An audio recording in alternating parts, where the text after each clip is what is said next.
Studio. Outlaw Records. Crazy Family. Sa umpisa pa lang ako'y baliw na sa'yo. Parang ako'y na-hypnotize mo. Ng ganda mo, di ko malaman tuloy kung ano tong nadarama, kung pag-ibig na ba ito o sa'yo lamang humahanga. Dahil mahirap nang aminin ang aking pagtingin, at mas lalong mas mahirap na ikaw ay angkinin, sapagkat medyo ilang at ako'y may alinlangan. Dahil pagtingin mo sa'kin ay kaibigan lamang, at sa aking paniniwala magbabago din iyon. At kung mangyari man ito sa iba, hindi nalilingon, dahil mahal na nga kita at gustong ipapatid na kung ano ang ayaw mo ay aking itutuwid. Kaso nga lang may problema, lagi mo kong dinided. Mananawa na si Cupido na sa'yo'y umasinta, pero aking pagpapatuloy at hindi ako susuko. Malay ko balang araw ako na may-ari ng iyong puso.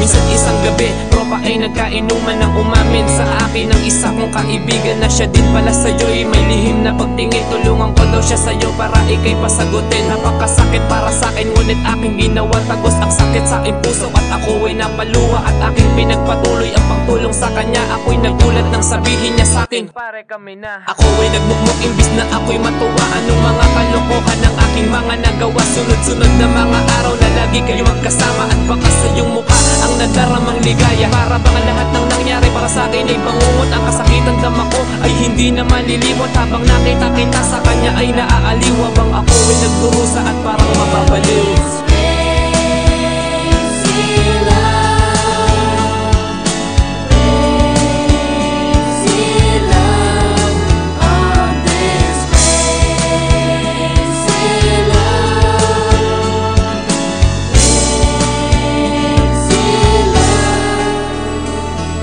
Inamin ko lang sana ang aking nadarama. Siguro ako ang kapiling mo at tayo'y masaya. Ako sana ang iyong kayakap at ako ang iyong kapiling. Ako sana ang magsusuot sa'yo ng singsing. Ako sana ang maghaharap sa'yo sa altar. Ako sana, kaso nakakaasar. Ba't kasi hindi ko pa inamin sa iyo nung una ang aking minamahal? Masaya na sa piling ng iba, kaso wala akong magawa dahil mahina ang loob. Sana'y hindi ako nagpadala sa aking mga maling kutob, at huli na ang lahat kahit magsisi pa ako. Dahil asain ang pagkukulang at kasalanan ko din to. At tanging hiling ko lang na sana ay ingat ang kanya, at huwag na huwag kang sasaktan at alaga ang kanya. At natuto na ako